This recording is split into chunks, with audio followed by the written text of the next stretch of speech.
¿Es central, por supuesto, el caso de la AFA? Sí. ¿Por qué es central el caso de la AFA en este momento? Eh, un poco porque es básicamente la oportunidad que tiene el gobierno de encontrar un contra...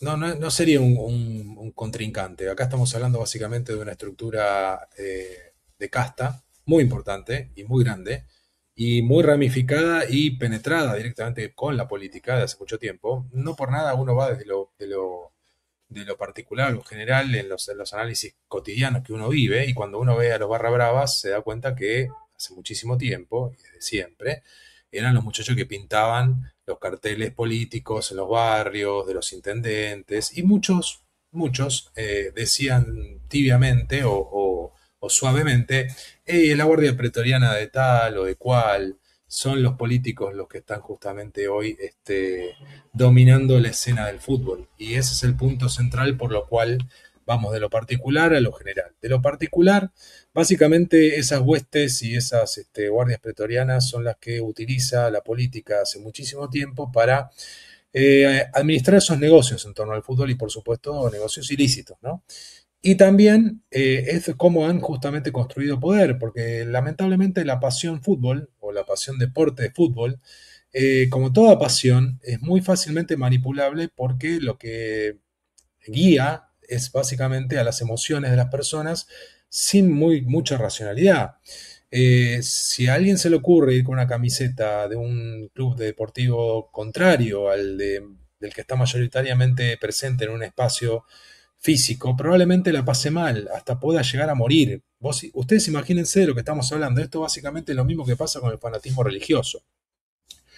Entonces, la manipulación de las personas, que es básicamente lo que utiliza la política como un argumento bastante común, ya sea para justamente lograr la moneda de cambio, que son cargos, poder, escaños, lo que fuese. En el caso de la política, orientada hacia justamente el negocio del fútbol, es capturar parte de la subordinación de muchísima gente para poder hacer lo que quieran en torno a esos negocios que les permite construir poder.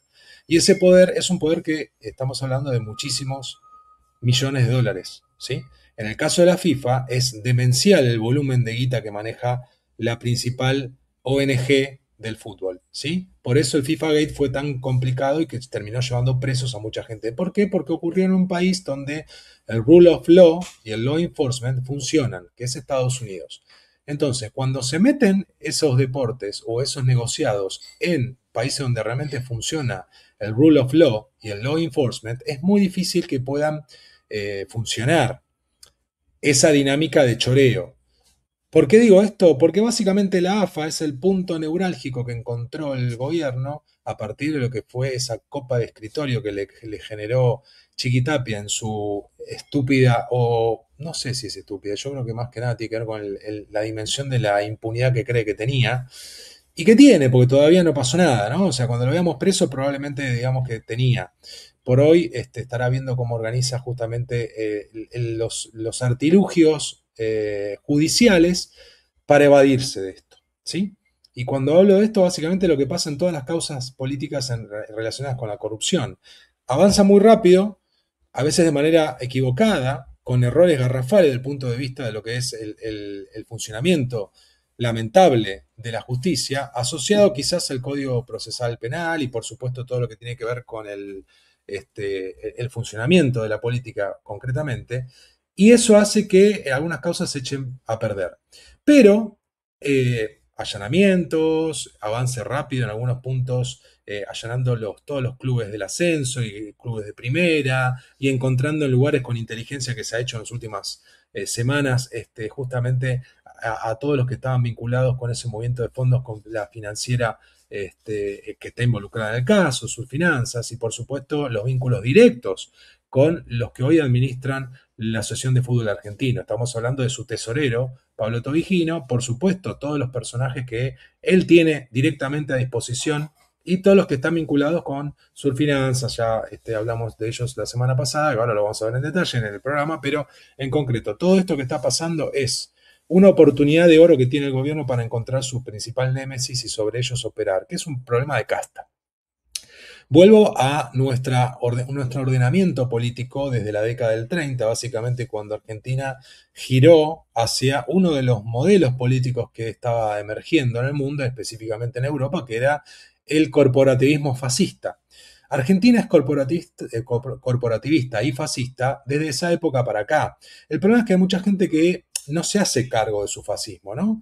Y esencialmente el peronismo es un partido fascista porque así es como lo construyó Perón y así es como organizó justamente al poder en la Argentina. La AFA es una corporación, de la misma manera que los sindicatos son una corporación y de la misma manera que la UIA es otra corporación y otros poderosos grupos de poder que obviamente operan, ¿sí? Operan los medios, operan los laboratorios, las farmacéuticas, y operan tantos otros que creen que como nuestra república lamentablemente es muy débil, las instituciones no pueden hacerse cargo del rol que le compete, entonces lo que hacen justamente es negociar corporativamente por sectores, imponiéndose en una dinámica política hoy deleznable, porque es básicamente lo político,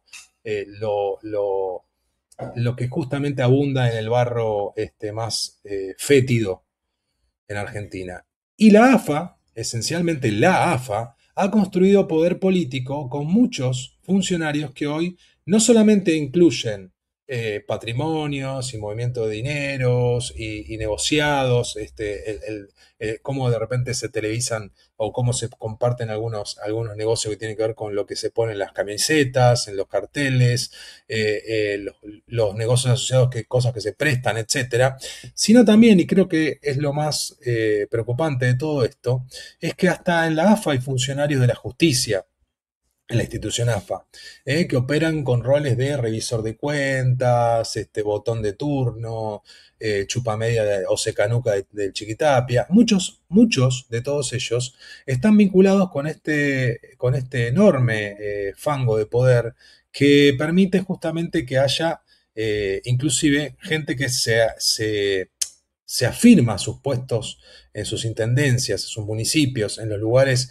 donde realmente el poder está básicamente posicionado por lo que es justamente el rol del Ejecutivo sin ningún tipo de freno republicano como podría ser un Congreso local, una legislatura obviamente, ¿no? O bien un poder judicial que no sea puesto por ellos, o sea, que sea independiente. Eso no ocurre en casi ninguna provincia. Es por esto, y me parece central, que el gobierno tiene una oportunidad de oro de ir contra una de las más grandes corporaciones que tiene tentáculos en básicamente todo el poder político.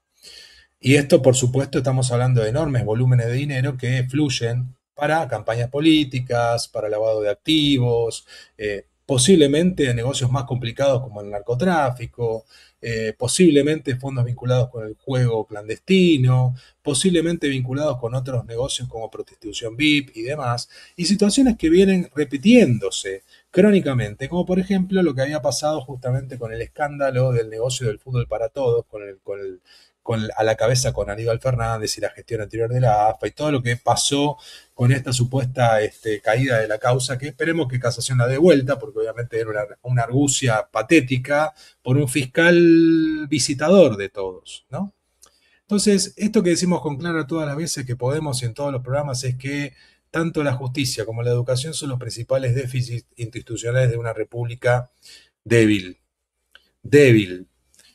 Y esta debilidad hace que justamente esto prolifere. Y estamos hablando de cifras escandalosamente millonarias y obviamente es dinero que ha sido básicamente quitado de distintos lugares. Por ejemplo, ahora el gobierno acaba de acusar a la AFA de evadirse de unos volúmenes de dinero escandalosos de seguridad social. Pero también están los negocios que tienen que ver justamente con el descuento de cheques, de pago a los clubes del ascenso, ¿no? Y hay un montón de gente que se ha favorecido en ello para justamente forjar sus carreras políticas. ¿Pero por qué? Por esto que les decía, la emoción es decisoria en el voto, ¿sí? Es importante la emoción de las personas a la hora de decidir sus votos en la política y en los negocios asociados a la política del fútbol. Ocurre lo mismo. Y ahí donde muchos entendieron que el camino para poder llegar a ser presidente de la nación era ser presidente de un club de fútbol. Les aseguro que si hace una encuesta íntima a todos los que hoy son presidentes de los clubes de fútbol, la inmensa mayoría debe tener ganas de ser presidente de la nación. Y lamentablemente no es para hacerle bien a todos los argentinos, sino para hacer más negocios. ¿Mm?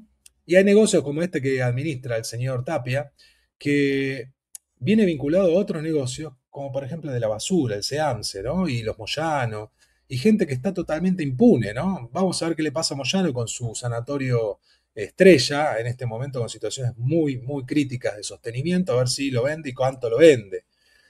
A lo que voy es, cuando la política no tiene una dinámica republicana en la cual haya obviamente pesos y contrapesos, haya una alternancia democrática, el poder legislativo está lleno de gente idónea que puede justamente analizar cada causa, cada proyecto de ley, cada situación para pedir lo que sea necesario para aclarar y mejorar cada proyecto de ley.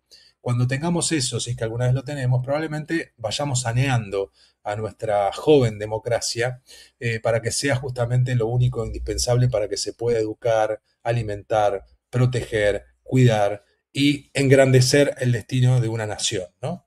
Por lo pronto les puedo asegurar que principalmente lo que tenemos es una lógica de castas que están peleándose por la supervivencia. Sinceramente creo que en este momento deben estar muy preocupados el trío este, como el gobernador Zamora también que está involucrado, y les recomiendo, el que no lo vio, los últimos dos editoriales de Pañi, de los últimos dos lunes de Odisea Argentina, el cual iba clarificando esto que ya hace rato lo veníamos conversando acá, también lo conversó él en distintos programas, con Pancho Olivera trayendo información de cómo justamente fluía esos negocios que tenían que ver con la manipulación de los dineros públicos para negocios varios. Y los proyectos personalistas, ¿no? Este hombre Gerardo Zamora, muy parecido a otro señor feudal muy fuerte en la provincia de Santiago del Estero, como fue Juárez y su mujer, que hasta los ladrillos le ponían el nombre de ellos, ¿no? Bueno, el proyecto este, el vínculo con el streaming carnaval, que coincide básicamente con el lugar de donde salieron los audios de Españolo, que aparentemente están modificados con IA, pero nadie lo negó, y que de repente apareció Cerimedo que dijo que Españolo le dijo exactamente eso personalmente, ratificando independientemente de si estaban modificados o no con IA esos audios, pero sin embargo, volviendo a Streaming Carnaval, que es de Tobillino, y que también estaría detrás, aparentemente, Gerardo Zamora, hay una situación en la cual se preocupa muchísimo el nivel de operación y el nivel justamente de lo que hablamos siempre en los sótanos de la política, ¿no? Cómo los servicios de inteligencia operan en función de la política y para la política. En vez de estar mirando qué pasa con las amenazas globales que tenemos, como hoy de repente que en el principio de la celebración de Hanukkah en Australia, dos dementes terroristas, obviamente, y del Islam, por supuesto, atentaron contra una convocatoria de casi 1000 personas judíos que querían celebrar en la playa y terminaron con 11 muertos, 29 heridos, con situaciones que la gente pretende con esta intifada global que muchos apuntan sin conocimiento y encima la estimulan, inclusive desde las legislaturas locales o nacionales. Y acá tenemos un caso puntual que lo hablamos la semana pasada y otro caso local de la Ciudad de Buenos Aires que lo vamos a volver a conversar hoy. Entonces, ¿por qué la Faguete es importante? Porque el gobierno encontró un nuevo némesis para poder justamente ir a fondo y vamos a ver cómo le va. Por supuesto, pues es una situación compleja por la cantidad de vínculos que está. Los vínculos llegan hasta Massa, ¿sí? Los vínculos llegan hasta el Rey del Blue, hasta Pichirilo. ¿Qué pasa con las Julietas que intervienen y buscan información y de repente aparecen causas con gente que movía enormes cantidades de dinero con importaciones ficticias para justamente el dólar oficial venderlo al Blue y hacer una diferencia ahí supuestamente para bajar el dólar Blue, pero sin embargo en realidad eran negocios que fluían. Mencionamos obviamente, como le decíamos, al Rey del Blue Pichirilo, ex de Jessica Sirio, pero también aparece Insaurralde y aparecen otros muchachos que les gusta mucho el tema del juego, ¿no? Los bingos, y volver a insistir sobre los bingos, como el caso de Escobar con su Harchuk, y tanta información que tenemos para analizar y trabajar en este enorme rompecabezas de fango podrido, fétido, que es la política argentina, ¿sí? Todo esto tiene que ver con justamente cómo, a partir de la última elección en la cual el gobierno salió fortalecido, encuentra una ruta para operar en paralelo a lo que tiene que hacer justamente con estas reformas estructurales, y hoy vamos a hablar obviamente de lo que decía Clara respecto de la reforma laboral, que para mí es imprescindible y que salga de la manera más beneficiosa para que pueda producirse trabajo y empleo. Según lo que dijeron y que he escuchado varios esta semana del gobierno, la idea es justamente que puedan aparecer nuevas formas de dinamizar la creación de empleo sin afectar libertades, o mejor dicho, derechos laborales básicos, ¿no? O sea, quizás tengo una mirada distinta a la que planteó Clarita en su editorial, pero porque conozco desde el punto de vista del empleador y las pymes de Argentina, que son las que básicamente le han empleado el 70% de la masa laboral y que siempre con un solo juicio probablemente se van al caño gracias al negocio de la familia Recalde y todos los jugadores laborales que están preparados para el curro. ¿Por qué? Porque la ley no está precisada como debe ser. Y esperemos que esta ley, precisada como deba ser, pueda de repente eliminar la posibilidad de que los muchachos que hacen las pericias de la RT no ganen, no tengan el estímulo de poder justamente encarecer y empeorar la situación de cualquier reclamante para poder sacar mayor tajada, ¿no? Eso es lo que pasa, por ejemplo, en la Argentina. Bueno, así como esto hay un montón de cosas y la situación es que, como vimos a la merced de un estado de naturaleza, pero en realidad es un estado corporativista fascista, el que se arrima, como decía en nuestro adagio viejo en el Martín Fierro, el que es amigo del juez, básicamente es el que tiene las posibilidades de sacar la mejor tajada.